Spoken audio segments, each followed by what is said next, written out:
नमस्कार दोस्तों, मेरा नाम है दशरथ और आज मैं आपको बताने वाला हूँ केला देवी और अंजना माँ के बारे में। मतलब कि केला देवी का दूसरा नाम क्या है? अंजना माँ। तो स्टार्ट करते हैं। केला देवी का मंदिर कहाँ पर है? केला मंदिर का मंदिर करौली में है। केला मंदिर माँ का मंदिर कहाँ पर है? करौली में। यदि करौली ऑप्शन में नहीं हो तो हमें सवाई माधोपुर या फिर धौलपुर करना पड़ेगा आंसर, ठीक है। उसके आसपास के जिले करना पड़ेगा। आजकल माध्यमिक शिक्षा बोर्ड में ये प्रचलन में है, ठीक है। ओके, दूसरा पॉइंट है केला देवी करौली के यादव वंश की कुलदेवी मानी जाती है। ये बहुत ही इंपॉर्टेंट टॉपिक है, मोस्ट टॉप ये पॉइंट है, ठीक है। तीसरा, मेले में मीणा जनजाति के लोगों द्वारा लंगूरिया गीत गाए जाते हैं तथा लंगूरिया नृत्य किया जाता है। अब लंगूरिया गीत और लंगूरिया नृत्य क्या होता है? जब लंगूरिया गीत हनुमान जी ने किया था, ये क्यों किया था? यह अपनी माँ को प्रसन्न करने के लिए, अंजना माँ को प्रसन्न करने के लिए लंगूरिया नृत्य हनुमान जी ने किया था। इसलिए इस मेले में मीणा जनजाति के लोगों द्वारा लंगूरिया गीत गाए जाते हैं और लंगूरिया नृत्य किया जाता है। चौथा पॉइंट, ये पॉइंट परीक्षा की दृष्टि से इंपॉर्टेंट नहीं है लेकिन इसको अपन को पढ़ना चाहिए, ठीक है। कंस द्वारा अपनी बहन देवकी की जो पुत्री थी ना, उसकी हत्या के वध में, ये देवकी की बहन की देवकी की हत्या के वध नहीं, देवकी की हत्या नहीं की थी, उसकी देवकी की जो पुत्री थी ना, छठी पुत्री, उसकी पुत्री को मारने का प्रयास किया था कंस ने, ठीक है। तो वह हाथ से छूटकर आसमान में उड़ती हुई करौली के त्रिकूट पर्वत पर विराजित हुई, ठीक है। तो कहाँ पर विराजित हुई? वो त्रिकूट पर्वत पर विराजित हुई साहब, ठीक है।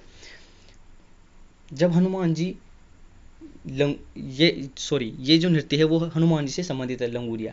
ये अपनी माँ को मतलब कि मनाने के लिए यह नाचते थे, तो लंगूरिया नृत्य प्रसिद्ध था, ठीक है। अब जो मेला होता है,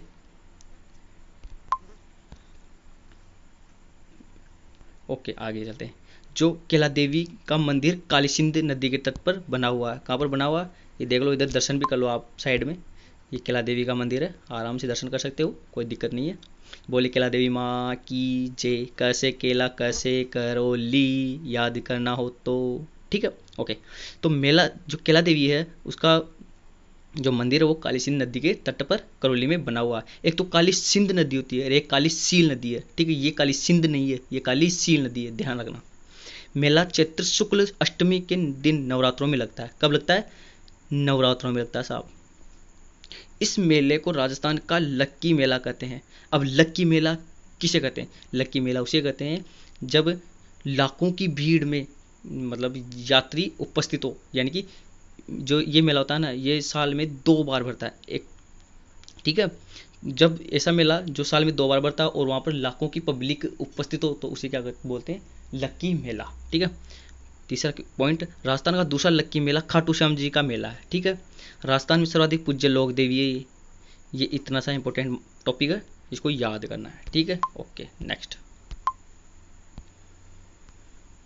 जीण माता अपन पढ़ लिए थे कल, लेकिन कुछ उसमें रह गया था। एक बार कोई दिक्कत नहीं, चलने दो। जीण माता रेवसा सीकर बता दिया। चौहानों की कुल देवी है, ठीक है। मधुमक्खियों की कुल देवी है। शेखावाटी की कुल लोक देवी है। क्वेश्चन आएगा कि मधुमक्खियों की देवी कौन है। अब क्वेश्चन ऐसे नहीं आएगा कि मधुमक्खियों की देवी क्यों कहते हैं इसे। अब इसे क्यों कहते हैं ये बताता हूँ, ठीक है। इसे क्यों कहते हैं ये बताते हैं।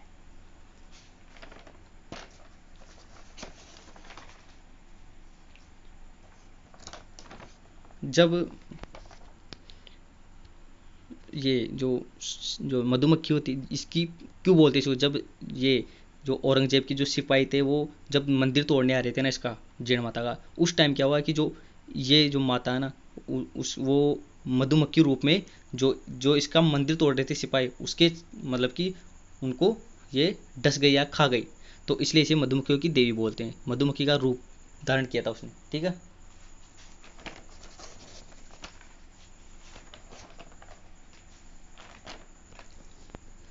इसके अलावा एक है मेहंदीपुर बालाजी। उनको भी राजस्थान में औरंगजेब के द्वारा मंदिर नहीं तोड़ा गया। उनके द्वारा भी मंदिर, 2 मंदिर ऐसे थे जो औरंगजेब के द्वारा राजस्थान में नहीं तोड़े गए। कौन कौन से? एक तो जीण माता का मंदिर और एक मेहंदीपुर बालाजी जो कि दौसा में है, ठीक है। प्रतिवर्ष 1.25 मन तेल बेचता था दिल्ली से दीपक जलाने के लिए। मतलब कि दिल्ली से दीपक जलाने के लिए 1.25 मन तेल बेचता था कौन? औरंगजेब। क्यों? क्योंकि वो उसे माफी चाहता था कि ऐसी माँ, मतलब कि जो मधुमक्खियों की माँ है वो उसको मतलब कि डस रही थी, तो उसने क्षमा याचना की कि मुझे मत खाओ, मैं आपको हर प्रतिवर्ष 1.25 मन के तेल का दीपक जलाऊंगा। ठीक है, तो हर साल दिल्ली से तेल का दीपक आता था। ठीक है, मंदिर में अष्टभुजी प्रतिमा है, जो यह अष्टभुजी प्रतिमा एक बार में 2.5 प्याले का सेवन करती है। कितने का? 2.5 प्याले का करती है भाई साहब। ठीक है, ओके, नेक्स्ट।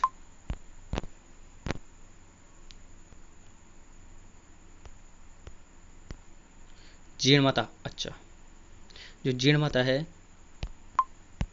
वो बकरे की कान की बलि लेती है। मतलब कि बकरे की कान की बलि मतलब इसका मतलब क्या होता है बताओ? मतलब छाग बलि, यानी कि छाग बलि लेती है। छाग बलि को बोलते हैं बकरे के कान की बलि। राजस्थान की सभी लोक देवियों में जीण माता का मंदिर, ये गीत सबसे लंबा है। और लोक देवताओं में सबसे लंबा गीत किसका है बताओ? वो रामदेव जी का। और लोकप्रिय फड़ किसकी है लोक देवताओं में? वो किसकी है? बाबू जी की है। और लंबी फड़, छोटी फड़ और पुरानी फड़ किसकी है? देवनारायण जी की है। ठीक है, और लोकगीत तो किसका है? रामदेव जी का। और माता में किसका है? जीण माता का। ठीक है, गीत को चिरजा बोलते हैं। जयंती देवी की पीठ के नाम से भी जाना जाता है। जयंती देवी की पीठ के नाम से भी जाना जाता है। ठीक है, अब बात करते हैं अपन जीण माता में एक मतलब कि शानदार कहानी है, उसका अध्ययन करते हैं। ठीक है, जीण माता और उसका एक भाई था हर्ष। ठीक है, हर्ष जीण माता का भाई था। ठीक है, जब हर्ष हर्ष जो था ना, वो अपनी बहन का का से बहुत प्रेम करता था। यानी कि जब एक दिन वो उसकी जो हर्ष की जो क्या पत्नी थी और जीण माता, ये दोनों क्या थी, पानी भरने जा रही थी। ठीक है, और वो वापस आ रही थी जब, तो उन्होंने सोचा कि अपन दोनों में से अपन ये किससे प्रेम करते हैं ज़्यादा। तो वो दोनों पानी का जो घड़ा था ना उसको लेकर चली गई, और साथ एक साथ बोली कि ये मतलब कि हमारा घड़ा उतारो। तो सब जो उन्होंने बोल दिया था कि जो पहले जिसका घड़ा पहले उतारेगा ना वो ही उससे सबसे ज़्यादा प्रेम करता है। मतलब कि भाई उन दोनों में से उससे ज़्यादा प्रेम करेगा जिसका घड़ा पहले उतारेगा। तो वह किसका घड़ा पहले उतारता है? वह उतारता है अपनी बहन का। ठीक है, जब ये बात होती है तो थोड़े दिनों बाद जीण माता क्या है, जो इसकी जीण माता की जो भाभी है, वो जो कि हर्ष की पत्नी है, वो क्या वहाँ पर नहीं जाती है। किसके साथ पानी भरने नहीं जाती है, वो किसी अन्य और लेडीज़ के साथ जाती है। तो वो लेडीज़ उसको मतलब कि बहकावे में आके उसको बोल देती है। और फिर एक दिन वो उनसे बोलती है कि आप जीण माता से प्रेम करते हो, आप मुझसे नहीं करते हो। तो ये बातें सुनकर जीण माता क्या है, मतलब कि कहाँ पर चली गई? पहाड़ी पर चली गई, मतलब कि वहाँ पर ही रहने लगी। ठीक है, इसके साथ ही उसके भाई को भी पता चला, तो वो भाई भी उसके साथ चला गया। तो इसलिए हर्षनाथ की पहाड़ी भी वहीं पर बनी हुई है। और ये जीण माता है चौहानों की कुल देवी है। और चौहानों की कुल देवता कौन है? हर्षनाथ की पहाड़ी पर, जो कि कौन है? हर्ष। ठीक है, समझ में आ रहा ना? हाँ, ठीक है। अब बात करते हैं अपन शीतला माता, सील की डूंगरी, चाकसू, जयपुर। उपनाम चेचक की देवी। उपनाम क्या है? चेचक की देवी। इधर दर्शन कर सकते हो साइड में, कोई दिक्कत नहीं है।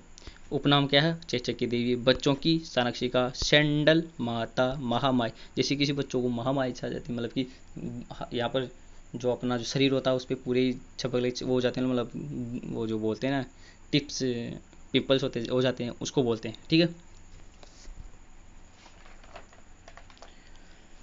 हाँ। अब बात करते हैं, ये तो उपनाम तो आ गए ना कि चेचक की देवी कौन है, बच्चों की संरक्षिका। बच्चों की संरक्षिका वो महामाई, जो महामाई छा जाती है तो बच्चों की संरक्षिका वो उसको बचाती है। सैंडल माँ भी इसको ही बोलते हैं। ठीक है, और अच्छा, नेक्स्ट ये देख सकते हो साइड में कैसी शीतला माता। बोले शीतला माता की जय। शीतला माता जयपुर। मंदिर का निर्माण माधव सिंह सेकंड के द्वारा कराया गया था। किसके द्वारा कराया गया था? माधव सिंह सेकंड के द्वारा। यह एकमात्र ऐसी मूर्ति है जिसे खंडित पूजा की जाती है। अब ये क्यों की जाती है? यह इसलिए की जाती है क्योंकि जब माधव सिंह ने इसका निर्माण करवाया तो उस समय एक शासक थे जो कि इनसे एक मन्नत मांग रहे थे कि आप मुझे ये मन्नत दे देना। तो क्या है कि शीतला माता से नहीं हो पाए वो, तो वह शीतला माता के वहाँ पर छड़कर उसको ऊपर से फेंक दिया, तो टुकड़े टुकड़े हो गए। अब टुकड़े होने पर आसमान से मतलब कि भविष्यवाणी होने लगी कि तेरे साथ मतलब कुछ भी बुरा हो सकता है। तो उसने क्षमा याचना की और वह वापस उसको दूसरी बनाने की कोशिश की, लेकिन शीतला माता ने बोल दिया कि मैं तो खंडित की पूजा करवाऊंगी, इसलिए यह हर्ष खंडित पूजा की जाती है इसकी, ठीक है। ओके। शीतला माता का मेला प्रतिवर्ष चाकसू जयपुर में प्रतिवर्ष चैत्र कृष्ण अष्टमी को लगता है। कब लगता है? चैत्र। Okay sir.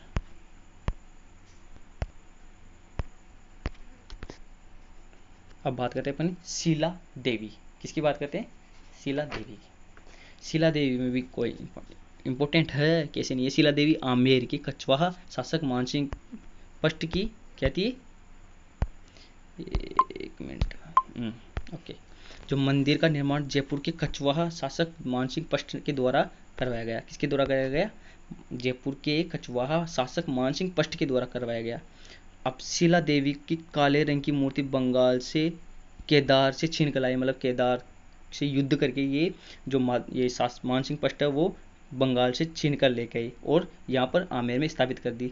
अष्टभुजी मूर्ति महिषासुर मर्दिनी की मानी जाती है, मतलब कि ये किसकी मूर्ति है? महिषासुर मर्दिनी की मूर्ति मानी जाती है। मूर्ति के ऊपरी सर पर पंचदेव की प्रतिमा है। किसकी है? ऊपरी सर पर किसकी है?